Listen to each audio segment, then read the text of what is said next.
waktunya Tuhan. Yesaya 49 ayat yang ke-8. Yesaya 49 ayat yang ke-8, dipersilahkan.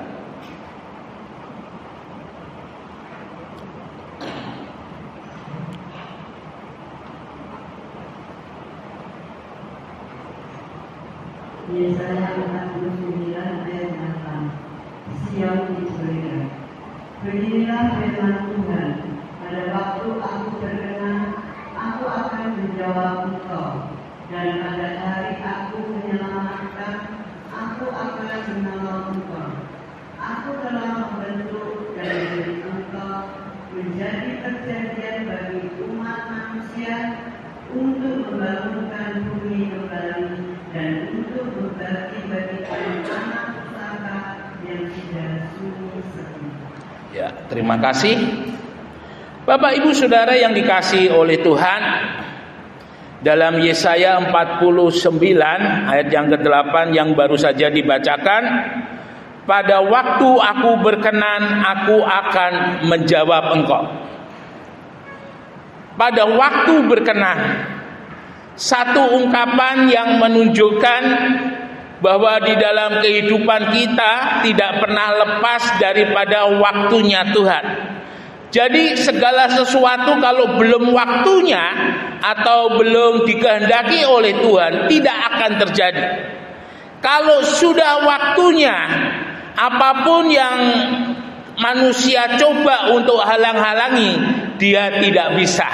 Nah, ini yang seringkali tidak disadari di dalam kehidupan kita, ya.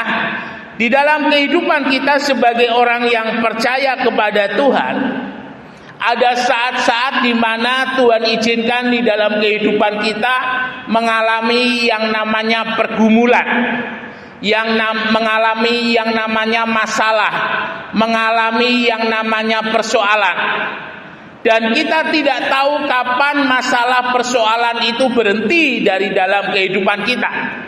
Karena dengan kekuatan kita tidak pernah bisa menghentikan yang namanya masalah dan persoalan itu untuk hilang daripada kehidupan kita.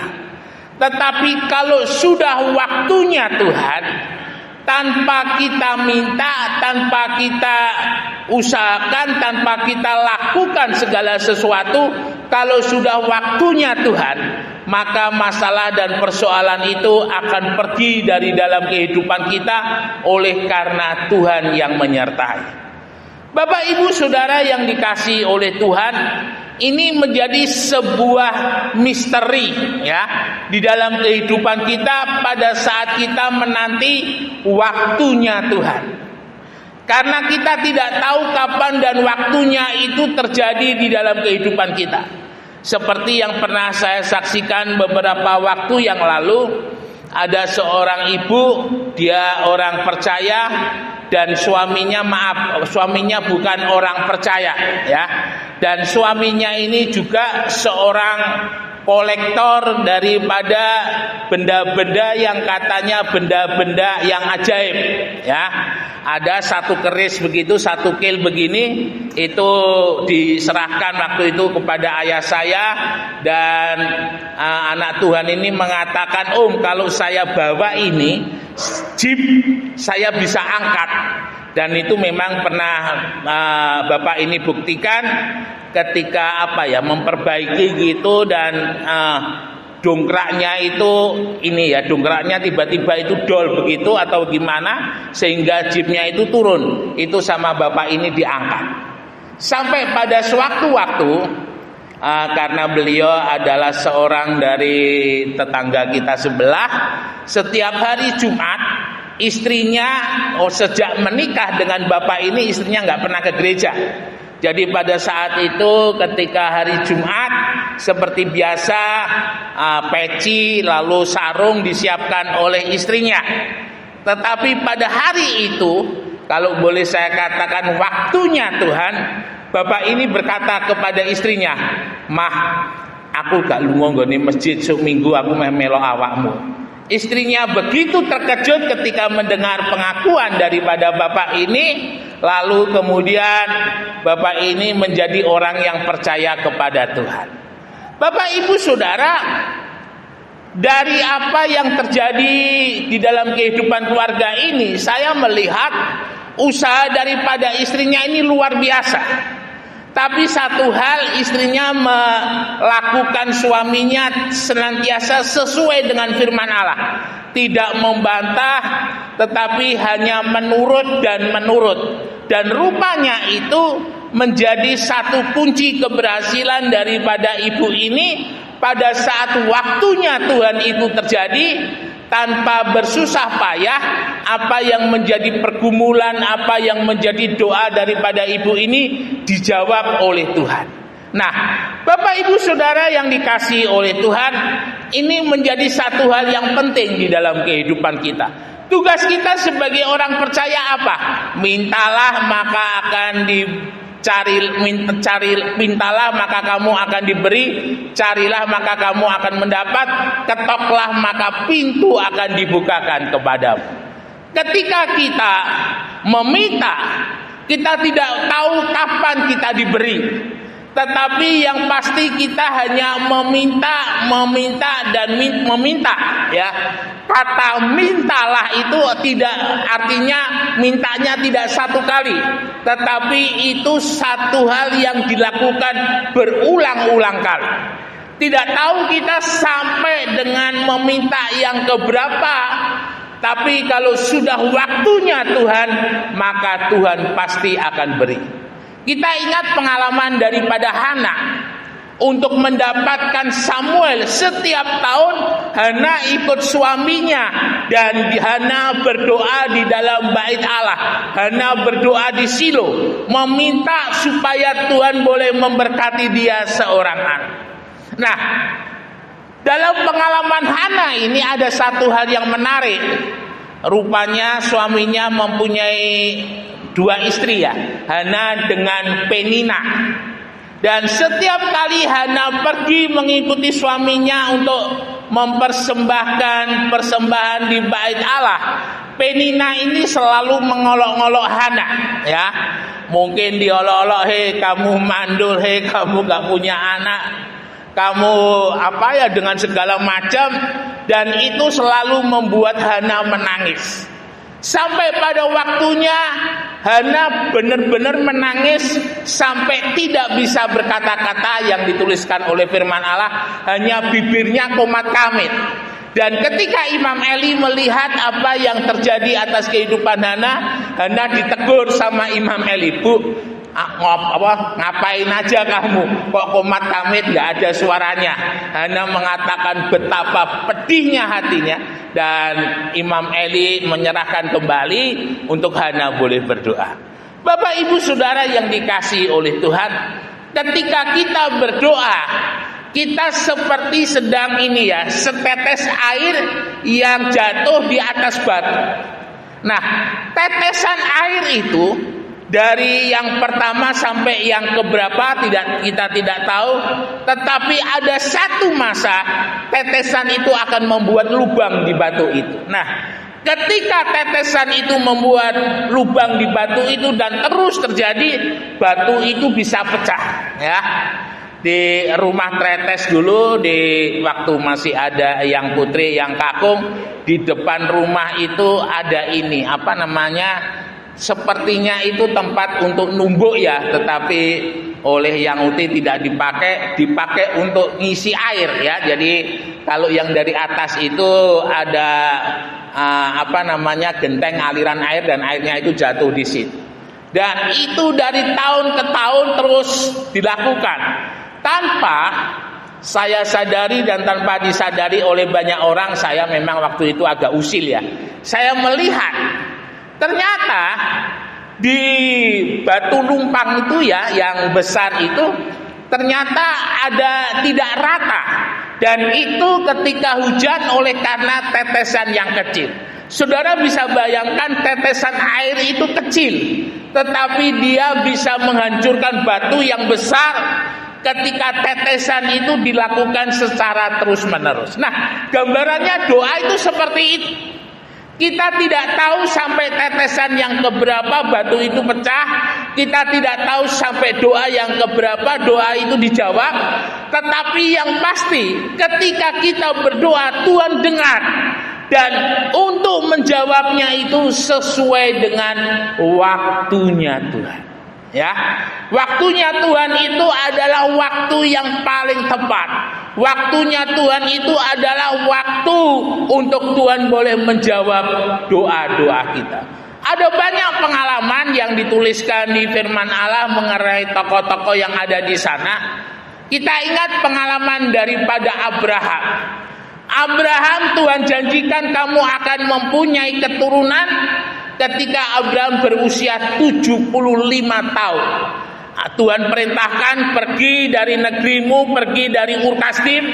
Jadi Ur Kasdim itu ternyata sebuah kota besar pada saat itu dan kota yang cukup ramai dari sebuah buku yang saya baca.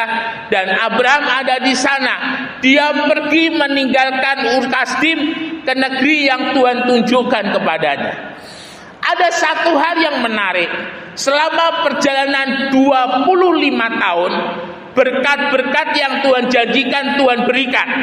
Kambing, ternak, dombanya diberikan, semua yang dia punya diberkati oleh Tuhan.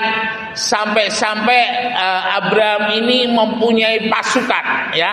Jumlahnya kalau tidak salah sekitar 500 atau 600, 300 atau 500 orang. Dan ini adalah hamba-hamba yang setia yang mengikuti Abraham. Ada satu hal yang menarik, karena Tuhan memberkati ternak daripada Abraham, karena waktu itu Abraham juga pergi bersama-sama dengan Lot. Tanah atau padang tempat gembala Abraham mengembalakan ternaknya dan gembala Lot mengembalakan ternaknya, setiap hari mereka bertengkar. Mengapa? Karena ternaknya Abraham kadang-kadang nyerobot ke ternaknya Lot, ternaknya Lot kadang-kadang nyerobot ke ternaknya Abraham. Karena begitu banyaknya ternak yang mereka miliki. Bapak Ibu Saudara, tetapi Abraham harus menunggu 25 tahun sejak dia keluar dari Ur Kasdim untuk mendapatkan jawaban dari Tuhan.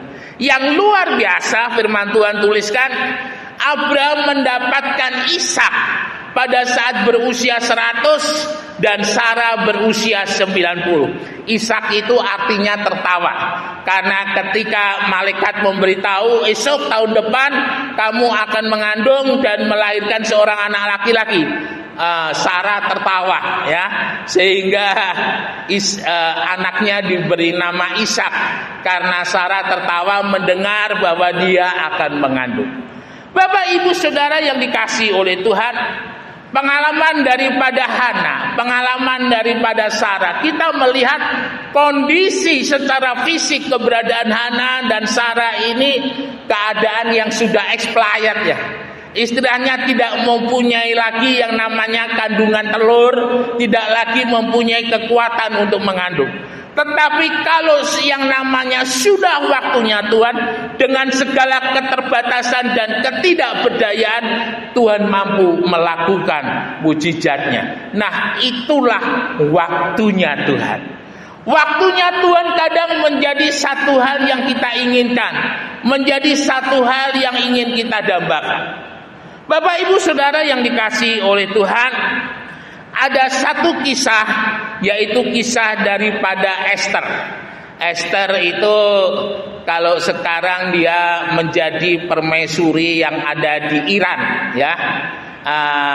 Dan ketika itu Mordekai pamannya mendengar bahwa Haman, salah seorang kepercayaan daripada Ahasveros, mengatakan akan mengadakan pemusnahan terhadap bangsa Israel. Bapak Ibu Saudara, apa yang didengar oleh Esther ini sesuatu hal yang menyesakkan. Bagaimana tidak? Karena Esther ini tahu keberadaan daripada Haman itu adalah seorang yang mempunyai kuasa, seorang kepercayaan daripada raja, ya.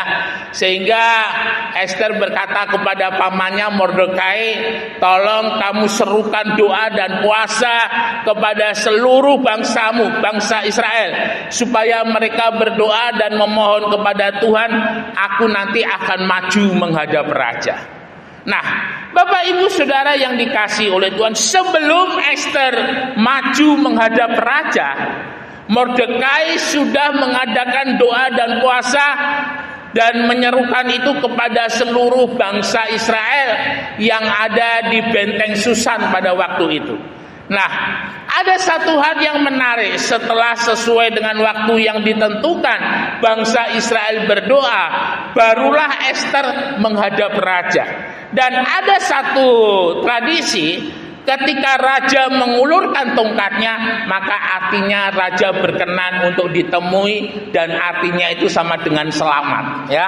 Tetapi kalau raja diam, tongkatnya tidak diangkat, maka ketika ada orang menghadap, itu artinya kematian. Dan pada saat itu Ester menghadap kepada Tuhan, dan awal mulanya semuanya begitu sederhana sekali. Ester memulainya dengan meminta kepada raja, minta izin untuk mengundang Haman makan malam, ya. Nah, ketika pada waktu itu Haman menyetujui apa yang dikatakan oleh Ester, setiap malam ya mungkin ke pecel semilir, enggak Bapak Ibu Saudara, diundang, diajak makan, dan di sana pada makan pertama tidak bicara apa-apa, makan kedua tidak terjadi apa-apa, sampai pada waktunya Ester meminta kepada raja, dan raja katakan, karena engkau adalah permaisuriku yang paling cantik, mungkin seperti itu. Raja berkata, apapun yang kamu minta aku akan berikan. Lalu kemudian Ester mengatakan, meminta Haman. Dan itu sebuah jawaban yang membuat Haman, kalau boleh saya katakan, hilang darah. Dia begitu pucat dengan apa yang dikatakan oleh Ester, dan raja memerintahkan untuk menghukum daripada Haman. Bapak Ibu Saudara yang dikasihi oleh Tuhan, kita lihat pada saat bangsa Israel bersama dengan Mordekai atas perintah daripada Ester untuk berdoa, sebenarnya mereka sedang meminta waktunya Tuhan. Waktunya Tuhan untuk menolong, waktunya Tuhan untuk membebaskan, sementara yang maju menghadapi raja itu adalah Ester sendiri. Nah, ini menjadi satu hal yang luar biasa. Di tengah-tengah menanti, Ester dan pamannya Mordekai tidak pernah mengendorkan doanya, tidak pernah mengendorkan imannya, tidak pernah mengendorkan semangatnya. Apa yang mereka minta, mereka doakan sampai tuntas. Nah, ini boleh menjadi pelajaran di dalam kehidupan kita. Mungkin saat-saat ini ada doa yang kita minta kepada Tuhan dan belum dijawab. Satu hal dari pelajaran ini kita boleh mendapatkan satu hal yang menarik.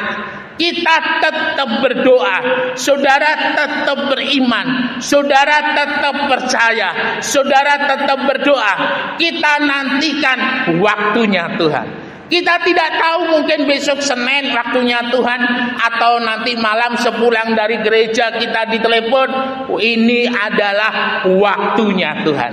Karena bagi Tuhan tidak ada yang mustahil. Bagi Tuhan tidak ada yang tidak mungkin.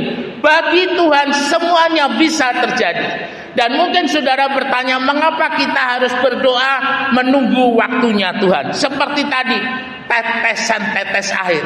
Batu yang besar tidak dikalahkan dengan air yang besar, air yang banyak sekali curah. Tetapi batu yang besar itu dipecahkan dengan tetes demi tetes air. Dan sampai pada waktunya tetesan air sudah yang keberapa ratus kali, yang sudah yang keberapa ribu kali, batu itu akhirnya pecah. Nah, ini sebuah ketekunan di dalam kita meminta kepada Tuhan. Ketekunan di dalam kita berdoa kepada Tuhan dibutuhkan di dalam setiap pergumulan, di setiap keadaan yang terjadi dalam kehidupan kita. Jangan pernah berhenti untuk berdoa. Saya sangat-sangat terberkati dengan teladan daripada ayah saya, ya. Beliau kalau menginginkan sesuatu, beliau orangnya sangat tekun. Beliau tidak hanya berdoa, tetapi beliau juga berusaha, ya. Kalau tidak salah waktu ini beliau diberkati Mazda, mobil Mazda Familia tahun 97 itu kalau tidak salah, ya. Nah, beliau orangnya ini ya, tidak dalam arti terima berkat itu ndak sering terlalu besar-besar amat. Karena saya tahu, karena beliau selalu cerita pada saya, tetapi setiap kali beliau terima berkat itu, beliau tabung sedikit demi sedikit, ya. Dulu ada di Jalan Pemuda itu ada Bank Surya, itu langganan beliau. Jadi beliau tabung sedikit-sedikit, akhirnya setelah banyak beliau belikan tanah. Jadi bukan karena beliau dapat berkat yang besar dibelikan tanah, tetapi tidak. Dari sedikit demi sedikit itu beliau belikan tanah. Dari tanah yang kecil di tempatnya Paran Sate itu dulu tanahnya Papa, ya. Itu kalau nggak salah luasnya dekat Paran Sate, Hotel Purnama itu sekitar 300 meter. Ada berkat dikit beliau tabung, beliau belikan tanah 300 meter sampai yang terakhir di dekat rumah Pak Jimmy itu, di dekat gardu listrik besar itu, beliau ada tanah di situ kalau tidak salah sekitar 6.000 atau 7.000. Nah, ini saya lihat begitu tekunnya beliau dari setiap berkat yang diterima, beliau tidak sia-siakan, beliau wujudkan menjadi sesuatu yang luar biasa sampai pada waktunya Tuhan. Jadi saya boleh melihat waktunya Tuhan itu adalah sebuah pelajaran yang menarik di dalam kehidupan kita. Ada kesabaran, ada ketekunan, ada iman, ada doa, ada pergumulan yang terjadi di sana. Karena setiap waktu, setiap saat, ketika kita sedang memohon sesuatu kepada Tuhan, maka kita menjadikan yang kita minta kepada Tuhan itu sebagai suatu pergumulan. Ketika seseorang meminta sesuatu dengan satu pergumulan, itu memintanya tidak hanya meminta Tuhan beri begitu saja, tidak, tetapi dengan sungguh-sungguh, dan di sana ada imannya, ada kepercayaannya, ada kesetiaannya ketika dia memohon kepada Tuhan. Nah, itu yang mampu meruntuhkan batu yang keras pecah, ya. Tidak oleh karena gergaji yang besar, tetapi oleh karena tetesan air setitik demi setitik. Yang berikut adalah kisah daripada Yusuf. Bapak Ibu Saudara yang dikasihi oleh Tuhan, menarik memang. Yusuf ketika dia memulai untuk mendapatkan waktunya Tuhan, Yusuf ketika dia ditangkap oleh saudara-saudaranya, usianya kurang lebih 17 tahun, dan 13 tahun Yusuf berada di Mesir, ya. Jadi ketika Yusuf waktu itu mengembalakan ternak milik daripada Yakub dan mengenakan baju baru yang diberikan oleh Yakub, Yusuf ditangkap oleh saudara-saudaranya dan dimasukkan ke dalam sumur. Tidak puas sampai di situ, Yusuf diambil dan dijual kepada pedagang budak dan akhirnya Yusuf dibawa di Mesir. Saya hanya coba membayangkan, pada saat Yusuf menjalani apa yang namanya waktunya Tuhan, Yusuf seorang diri, tidak ada orang yang kenal. Dia hanya mendengar setiap hari bahasanya orang Mesir, ya. Dia hanya mengerti bahasanya, dia mengerti bahasa Ibrani, tetapi dia tidak mengerti bahasa Mesir. Jadi betul-betul Yusuf berada di planet lain. Saya ingat ketika ada di luar pulau, ya, kalau di Kalimantan itu orang Dayak itu kuman kalau makan, kuman jabau itu makan ubi, dan istilah-istilah itu yang rupanya tiap hari didengar oleh Yusuf. Nah, Bapak Ibu Saudara yang dikasihi oleh Tuhan, dari nol Yusuf memulai segala sesuatunya. Dari tidak punya apa-apa, dari tidak ada apa-apa, Yusuf memulai. Karena Yusuf diambil oleh Potifar ketika Yusuf ada di pasar budak. Dan dari pasar budak itulah Yusuf mulai mengenal lingkungan atau yang ada di Mesir. Kemudian dibawa kepada Potifar. Saya yakin ketika di rumah Potifar Yusuf banyak belajar. Kalau di tradisinya orang Yahudi, orang Israel pada masa yang lalu, budak yang paling rendah itu adalah budak yang kerjaannya noto sandal, ya. Jadi kalau orang masuk, dia cuci kaki, cuci tangan, sandalnya ada di depan, itu diatur. Supaya apa? Kalau pulang orangnya enak pakai sandalnya. Nah, itu yang terjadi di dalam kehidupan Yusuf. Dari budak yang paling bawah sampai menjadi kepala rumah tangga dari rumah Potifar. Potifar ini adalah seorang panglima perang yang sangat disegani oleh bangsa Mesir pada waktu itu. Bapak Ibu Saudara yang dikasihi oleh Tuhan, entah berapa lama Yusuf di rumah Potifar, tetapi ada banyak hal yang Yusuf pelajari. Waktunya Tuhan, ketika menanti Tuhan, ada waktunya Tuhan di mana kita boleh belajar mengenal Tuhan lebih lagi, dan itu yang dialami oleh Yusuf. Yusuf ketika menjadi hambanya Potifar, Yusuf menjaga hidupnya untuk selalu berkenan kepada Tuhan. Dan Potifar melihat segala sesuatu yang dikerjakan oleh Yusuf disertai dan diberkati oleh Tuhan. Ini tanda orang yang hidupnya berkenan kepada Tuhan. Tidak hanya sampai di situ, ilmunya Yusuf ditambah, di mana dengan situasi dan kondisi yang ada oleh karena fitnah istri Potifar, Yusuf dibawa naik tingkat menjadi seorang tahanan. Tetapi tahanan itu menarik karena ada tahanan umum dan tahanan khusus pegawai Firaun, dan Yusuf ada di dalam penjara pegawainya Firaun. Saudara bisa bayangkan, meskipun dalam penjara Yusuf belajar dengan orang-orang pintar, pegawai-pegawainya Firaun. Tentunya kalau di penjara itu ada kesalahan, mungkin dia korupsi dan sebagainya. Dan saya yakin ada banyak ilmu-ilmu yang Yusuf dapatkan ketika dia di dalam penjara.